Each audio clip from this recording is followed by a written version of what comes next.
नमस्कार, मैं हूं बबीता चौधरी और एक बार फिर से आप सभी का स्वागत है हमारे यूट्यूब चैनल पे। आज हम बात करेंगे राजस्थान कॉलेज शिक्षा विभाग में जो नवीनतम वैकेंसी है उसी को लेकर इस वीडियो में डिटेल से हम बात करेंगे कि कितनी पोस्ट हैं, कब से इसके फॉर्म अप्लाई होना शुरू हो रहा है और क्या इसकी लास्ट डेट रहेगी, क्या इसकी क्वालिफिकेशन रहेगी और क्या क्या आपको डॉक्यूमेंट चाहिए। तो इसी को लेकर इस वीडियो में डिटेल से हम बात करेंगे।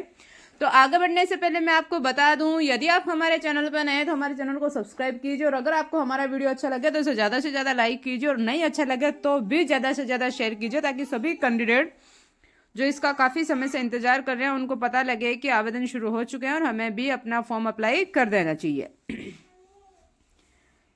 यह विज्ञापन राजस्थान लोक सेवा आयोग की ऑफिशियल वेबसाइट के माध्यम से जारी हुआ है। जारी किए गए नोटिफिकेशन के अनुसार असिस्टेंट प्रोफेसर के 575 पदों पर आवेदन हेतु फॉर्म मांगे गए हैं और इस वैकेंसी हेतु पुरुष और महिला दोनों वर्ग के कैंडिडेट आवेदन कर सकते हैं। पुरुष और महिला यानी कि लेडीज और जेंट्स। वैकेंसी के बारे में अधिक जानकारी के लिए हम आपको डिटेल से बता रहे हैं, तो आप स्टेप बाय स्टेप हमारे साथ बने रहें, वीडियो को बीच में स्किप ना करें ताकि आपको पूरी बात आसानी से समझ में आ सके।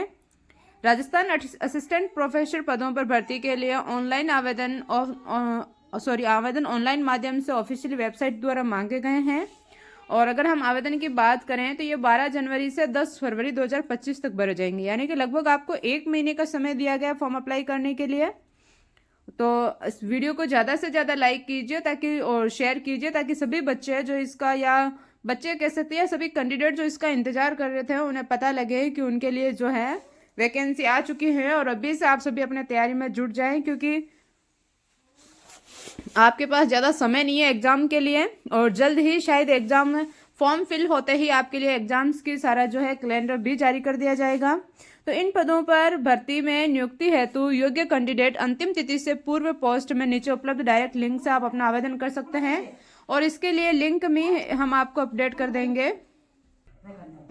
तो जो आपको हम लिंक नीचे डिस्क्रिप्शन में देंगे आप उससे भी अप्लाई कर सकते हैं या अपने नज़दीकी ई मित्र या साइबर कैफे के द्वारा आप अपना आवेदन कर सकते हैं। और जहां तक मेरा मानना है कि आप अपने नज़दीकी ई मित्र से या सीएससी सेंटर पे जाकर अगर आवेदन करेंगे तो वहां आपकी किसी भी प्रकार की त्रुटि रहने की संभावना बहुत ही ना के बराबर रहती है, क्योंकि समय सीमा समाप्त हो जाने के बाद संबंधित विभाग द्वारा आवेदन पोर्टल बंद कर दी जाएगी, अर्थात किसी भी प्रकार से आपका आवेदन रिजेक्ट हो जाएगा। अब हम बात करें एज लिमिट की, तो किसी भी वैकेंसी में आवेदन करने के लिए कैंडिडेट्स को आयु सीमा से संबंधित जानकारी अति आवश्यक है। यानी कि कॉलेज शिक्षा विभाग में सहायक आचार्य पद पर भर्ती के लिए न्यूनतम आयु 21 वर्ष रखी गई है और अधिकतम आयु 40 वर्ष रखी गई है। राज्य सरकार के नियमानुसार आरक्षित वर्ग के आवेदनकर्ताओं को अधिकतम आयु सीमा में विशेष छूट मिलेगी। इसीलिए कैंडिडेट ऑनलाइन आवेदन फॉर्म भरते समय आयु सीमा को प्रमाणित करने के लिए कोई वैलिड डॉक्यूमेंट अपलोड कर सके। इसीलिए कैंडिडेट ऑनलाइन आवेदन फॉर्म भरते समय आयु सीमा को प्रमाणित करने के लिए कोई वैलिड जो आपका डॉक्यूमेंट हो वही अपलोड करें जिससे आपकी एज अच्छे से उसमें डिफाइंड हो रही हो। अब हम बात करें कि राजस्थान कॉलेज शिक्षा में सहायक आचार्य पदों पर भर्ती के लिए एक बाह्य पंजीकरण फीस जो रखी गई है वो इस प्रकार से है कि सामान्य वर्ग, क्रीमी लेयर श्रेणी का पिछड़ा वर्ग व अति पिछड़ा वर्ग के लिए आवेदन फीस 600 रुपये रखी गई है, जबकि SC, ST, non creamy layer श्रेणी के पिछड़ा वर्ग, अति पिछड़ा वर्ग व आर्थिक रूप से कमजोर वर्ग तथा समस्त दिव्यांग जन के लिए जो फीस है वो 400 रुपये रखी गई है। और जब आपका फॉर्म फिल होगा उसी समय ऑनलाइन तरीके से आपको अपनी फीस का भुगतान करना है। इसीलिए कैंडिडेट फीस का भुगतान करने से पहले एक बार विभाग द्वारा जारी किए गए आदेश को जरूर चेक करें। अब हम बात करें एजुकेशन क्वालिफिकेशन की, यानी कि उनकी क्या शैक्षिक योग्यताएं होनी चाहिए।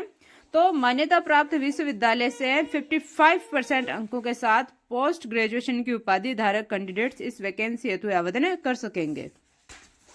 यानी कि आपने MA जिस भी सब्जेक्ट से किया है, जिस भी सब्जेक्ट से आप इसमें फॉर्म अप्लाई कर रहे हैं उस सब्जेक्ट से आपने MA किया है या MSc किया है या कुछ भी जो भी आपकी PG की डिग्री होती है उसमें आपने 55% मार्क्स प्राप्त होने आपके जरूरी है। अगर इससे कम मार्क्स है तो आप इसके लिए फॉर्म अप्लाई नहीं कर सकते।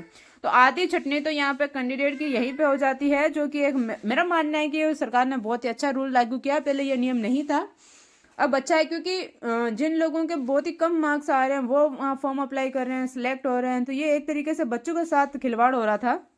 तो ये यहाँ पे बहुत ही अच्छा इन्होंने किया है। इसके अलावा शैक्षिक योग्यता से संबंधित संपूर्ण जानकारी वैकेंसी की ऑफिशियल नोटिफिकेशन में आपको देखने को मिल जाएगी। अब हम बात करें इसकी पोस्ट की, तो राजस्थान कॉलेज शिक्षा विभाग सहायक आचार्य के लिए 575 पदों पर आवेदन करने के लिए निम्न स्टेप आपको फॉलो करना है। सबसे पहले आपको आरपीएससी की ऑफिशियल वेबसाइट पर जाना है। इसके बाद एडवर्टाइजमेंट के विकल्प पे आपको चयन करना है। दी गई वैकेंसी के नोटिफिकेशन को डाउन कर संपूर्ण जानकारी स्टेप बाय स्टेप आपको चेक करनी है। इसके पश्चात वन टाइम रजिस्ट्रेशन प्रक्रिया पूरी करनी है। रजिस्ट्रेशन संख्या के माध्यम से लॉगिन कर ऑनलाइन आवेदन फॉर्म भरना है। आवश्यक दस्तावेज अच्छी क्वालिटी के साथ अपलोड करें और फोटो एवं सिग्नेचर को जेपीजी फॉर्मेट में अपलोड करना है। कैटेगरी वाइज आपको अपनी फीस का भुगतान करना है। इसके बाद में एप्लीकेशन फॉर्म संपूर्ण तरीके से भरने के पश्चात आपको सबमिट करना है और सबमिट करने से पहले आपको अपनी पूरी जो भी आपने अपडेट दी है, जो भी आपने अपनी जो जानकारी सबमिट करी है, उसको एक बार पूरा रीचेक जरूर करें कि आपसे किसी भी प्रकार की कोई त्रुटि ना हो, कोई गलती ना हो, कोई मिस्टेक नहीं हुई हो। फिर उसको बाद में रीचेक करने के बाद में आपको उसको सबमिट करना है। अगर आप अपने नज़दीकी सीएससी सेंटर से फॉर्म अप्लाई कर रहे हैं, फिर भी आपको एक बार रीचेक करनी चाहिए कि आपसे किसी भी प्रकार की कोई गलती नहीं हुई हो। भविष्य में प्रयोग करने के लिए आवेदन फॉर्म का आपको प्रिंट आउट निकलवा के अपने पास में रखना है। तो ये बात हुई हमारे कॉलेज असिस्टेंट प्रोफेसर की वैकेंसी के बारे में।